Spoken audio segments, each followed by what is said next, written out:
ಆಗಿದ್ದೀರಾ ನೀವು. ಇನ್ನೊಂದು ಜೋಡಿ ಟಾಸ್ಕ್ ಅಂತ ಬರುತ್ತೆ. ಸೊ ನೀವು ರಾಶಿಕಾ ಜೋಡಿ ಆಗಿರ್ತೀರಾ, ಅವಾಗ ನೀವು ಮಾತಾಡ್ಕೊಳ್ತೀರಾ ಗಿಲ್ಲಿ ಮತ್ತು ಕಾವ್ಯನ ಆಚೆ ಇಡೋಣ ನಾವೇನಾದರೂ ಗೆದ್ರೆ ಅಂತ ಹೇಳ್ಬಿಟ್ಟು. ಅವಾಗ ತುಂಬ ಮೀಮ್ಸ್ಗಳು ಹರಿದಾಡುತ್ತೆ, ಇವರು ಗೆಲ್ಲೋದನ್ನ ಯೋಚನೆ ಮಾಡಬೇಕು ಇವರು, ಆದರೆ ಇನ್ನೊಬ್ರನ್ನ ಸೋಲ್ಸೋದನ್ನ ಯೋಚನೆ ಮಾಡ್ತಿದ್ದಾರೆ, ಅದು ತಪ್ಪು ಅಂತ ಹೇಳ್ಬಿಟ್ಟು. ಎಲ್ಲೋ ಅದೇ ಒಂದು ಮುಳುವ ಆಯ್ತಾ ಸೂರಜ್ ಮತ್ತು ರಾಶಿಕಾಗೆ ಗೆಲ್ಲೋದಕ್ಕೆ? ಯಾಕಂದರೆ ನೀವು ಬೇರೆಯವ್ರ ಮೇಲೆ ಕಾನ್ಸಂಟ್ರೇಟ್ ಮಾಡ್ತಾ ಇರ್ತೀರಾ, ನಿಮ್ಮನ್ನು ನೀವು ಕಾನ್ಸಂಟ್ರೇಟ್ ಮಾಡಲ್ಲ. ಆ ಸಿಚುವೇಶನ್ ಅಲ್ಲಿ ನಾವು ಗಾರ್ಡನ್ ಏರಿಯಲ್ಲಿ ಆ ಸೋಫಾ ಮೇಲೆ ಕೂತಿರ್ತೀವಿ, ಅವಾಗ ರಾಶಿಕಾ ಅವ್ರು ಹೇಳ್ತಾರೆ ಗಿಲ್ಲಿ ಕಾವ್ಯನ ಆಚೆ ಇಡೋಣ ಅಂತ. ಬಟ್ ಅದ್ ನೆಕ್ಸ್ಟ್ ಏನಾಯ್ತು ಅಂತ ಪ್ರಾಬ್ಲಿ ಜನ ನೋಡಿ ಆಯ್ತಾ. ಓಕೆ, ಅವರು ಹಂಗೆ ಹೇಳ್ತಾರೆ, ನಾನು ಅಲ್ಲೇ ಕೂತ್ಕೊಂಡು ಹೇಳಿರ್ತೀನಿ ನಾವ್ ಹಂಗೆ ಯೋಚನೆ ಮಾಡೋದೇ ತಪ್ಪು. ನಾನು ಅಲ್ಲಿ ಹೇಳ್ತೀನಿ ನಾವ್ ಹಂಗೆ ಯೋಚನೆ ಮಾಡ್ತಿರೋದೇ ತಪ್ಪು. ಈಗ ನೋಡಿ ರಘು ಸರ್ ಅವರು ಹೆಂಗ್ ಯೋಚನೆ ಮಾಡೋದು, ಸ್ಟ್ರಾಂಗ್ ಕಂಟೆಂಟರ್ಸ್ ಇವರು ಅಂತ ಪ್ರಾಕ್ಟಿಕಲ್ ಆಗಿ ಥಿಂಕ್ ಮಾಡಿ ಅವ್ರು ಆಚೆ ಇಟ್ಟಿದ್ರು. ನಾನೇನಂದೆ ಅಭಿಸ್ಪಂದನ ಇನ್ನೂ ಸ್ಟ್ರಾಂಗ್ ಇದ್ದಾರೆ, ಸೊ ನಾವು ಆ ರೀತಿ ಯೋಚನೆ ಮಾಡೋಣ. ನೆಕ್ಸ್ಟ್ ಯಾರು ನಮಗೆ ಕಷ್ಟ ಆಗ್ತಾರೆ, ಯಾರು ಬರ್ತಾರೆ ಅದನ್ನು ಹೇಳಿದ್ದೀನಿ ನಾನು. ಬಟ್ ಅದು ಹೆಂಗ್ ಬಂದಿದ್ಯಾ ಇಲ್ವಾ ಐ ಡೋಂಟ್ ನೋ. ಬಟ್ ಆ ಸಿಚುವೇಶನ್ ಅಲ್ಲಿ ನಾನು ನನ್ನ ಒಪಿನಿಯನ್ ಹೇಳುವಾಗ ನಾನು ಅದು ಹೇಳ್ತೀನಿ, because there was a balance. ನಮ್ದು ಡ್ಯೂ ಹೆಂಗಿತ್ತು ಅಂದ್ರೆ ಇಡೀ ಶೋ ಅಲ್ಲಿ ನಾನೇನೋ ತಪ್ಪು ಮಾಡಿದ್ರೆ she use to correct me, ಅವಳೇನೋ ತಪ್ಪು ಮಾಡಿದ್ರೆ use to correct her. But ಒಂದೊಂದು ಸಿಚುವೇಶನ್ ಅಲ್ಲಿ ಬರೀ ಒಂದು ಒಪಿನಿಯನ್ ಆಚೆ ಬಂದಾಗ ಅದು it will look wrong.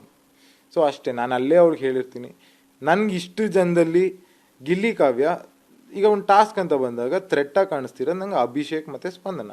Because ಅಭಿದು potential ಏನಿದೆ ಈ ಒಂದು ಟಾಸ್ಕಲ್ಲಿ ಅಂತ ನನಗೆ ಚೆನ್ನಾಗಿ ಗೊತ್ತು.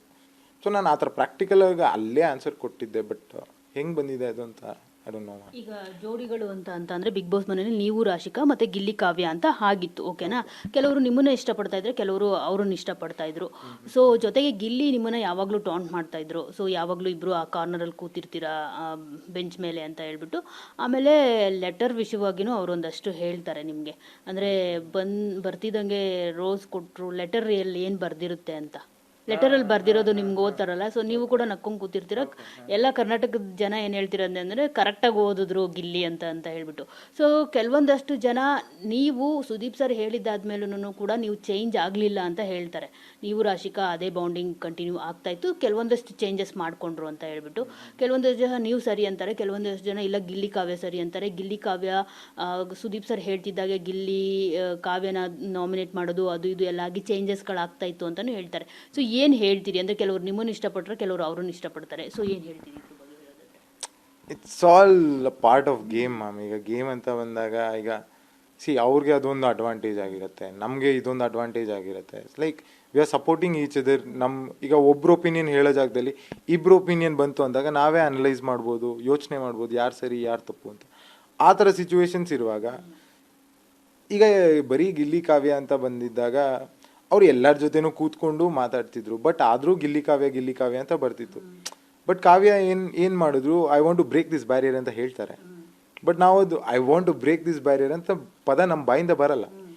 ಬಟ್ ನಾವು ಹೆಂಗೆ ಅಂದರೆ ನಾವು ಕರೆಕ್ಷನ್ಸ್ ಮಾಡ್ಕೊಳಕ್ಕೆ ಸ್ಟಾರ್ಟ್ ಮಾಡಿರ್ತೀವಿ, ಬಟ್ ಅದು ಹೇಳೋದಷ್ಟು ಇಂಪ್ಯಾಕ್ಟಲ್ಲಿ ಕಾಣಿಸ್ತಿರ್ಲಿಲ್ಲ.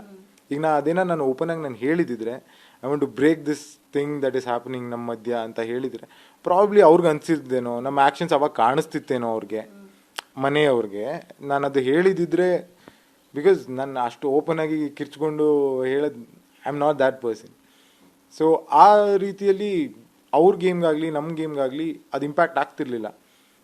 ಅವ್ರಿಗೆ ಆಗ್ತಿರ್ಲಿಲ್ಲ, ಬಟ್ ನಮ್ಗೆ ಅದು ಅಫೆಕ್ಟ್ ಆಗ್ತಿತ್ತು because we were not vocal about it. But ಅವ್ರಿಗೆ ಈಗ ಐ ಡೋಂಟ್ ನೋ, ಅದು ಸ್ಟ್ರಾಟಜಿ ಅದು ಇದು ಐ ಡೋಂಟ್ ಕಾಲ್ ಇಟ್. ನಾನು ಸ್ಟ್ರಾಟಜಿ ಅಂತ ಹೇಳೋದಿಲ್ಲ. ಗಿಲ್ಲಿ ಕಾವ್ಯನೂ ಅವರು ಎಷ್ಟು ಒಳ್ಳೆ ಫ್ರೆಂಡ್ಸ್ ಅಂತ ನಾನು ನೋಡಿದ್ದೀನಿ. ಕಾವ್ಯಂಗೆ ಗಿಲ್ಲಿ ಸಪೋರ್ಟ್ ಮಾಡ್ದಂಗೆ ಗಿಲ್ಲಿ ಮನೆ ಅಂತ ಬಂದಾಗ ಯುಲ್ ಹ್ಯಾವ್ ದ್ಯಾಟ್ ಬಾಂಡಿಂಗ್. ಈಗ ನನಗೆ ರಾಶಿಕಂಗೆ ಹೇಗಿತ್ತು, ಗಿಲ್ಲಿ ಕಾವ್ಯಗೂ ಹಾಗೆ ಇತ್ತು. ಬಟ್ ಅದು ಹೊರಗಡೆ ಹೆಂಗೆ ಆಗ್ತಿದೆ ನಮ್ಗೆ ಐಡಿಯಾನೂ ಇರಲ್ಲ ಮ್ಯಾಮ್ ಮನೆಯೊಳಗಿದ್ದಾಗ. ಬಟ್ ಸುದೀಪ್ ಸರ್ ಹೇಳಿದಾಗ ನಾವು ಕರೆಕ್ಷನ್ಸ್ ಮಾಡ್ಕೋತಾ ಹೋದ್ವಿ, ಬಟ್ ಅದನ್ನ ಹೇಳ್ತಾ ಇರಲಿಲ್ಲ. ಯಾಕೆಂದರೆ ಈಗ ನಾವು ಸಡನ್ನಾಗಿ ಈಗ ಮಾತಾಡೋದೇ ನಿಲ್ಲಿಸ್ಬಿಟ್ರೆ, ಒಂದೇ ಮನೇಲಿ ಇರ್ತೀವಿ, ಒಬ್ರ ಮುಖ ಇನ್ನೊಬ್ರು ನೋಡಲೇಬೇಕು. ಸಡನ್ನಾಗಿ ಮಾತು ನಿಲ್ಲಿಸ್ಬಿಟ್ರೆ ವಿ ಈವನ್ ಟ್ರೈಡ್ ದ್ಯಾಟ್, ಕಂಪ್ಲೀಟಾಗಿ ಮಾತಾಡೋದೇ ಬೇಡ. ಬಟ್ ಒಂದು ಮನೆ ಅಂತ ಬಂದಾಗ ಪದೇ ಏನೋ ಅಡುಗೆ ಮನೇಲಿ ಬಂದಾಗ ಅವ್ರಿಗೆ ನಾನು ಊಟ ಹಾಕ್ಕೊಡ್ಬೇಕಾಗತ್ತೆ. ನನಗೆ ಒಂಥರ ಅನ್ಕಂಫರ್ಟೇಬಲ್ ಸಿಚುವೇಶನ್ಸ್ ಕ್ರಿಯೇಟ್ ಆಗೋದು ಬೇಡ ಅಂತ ಇರ್ತಿತ್ತು.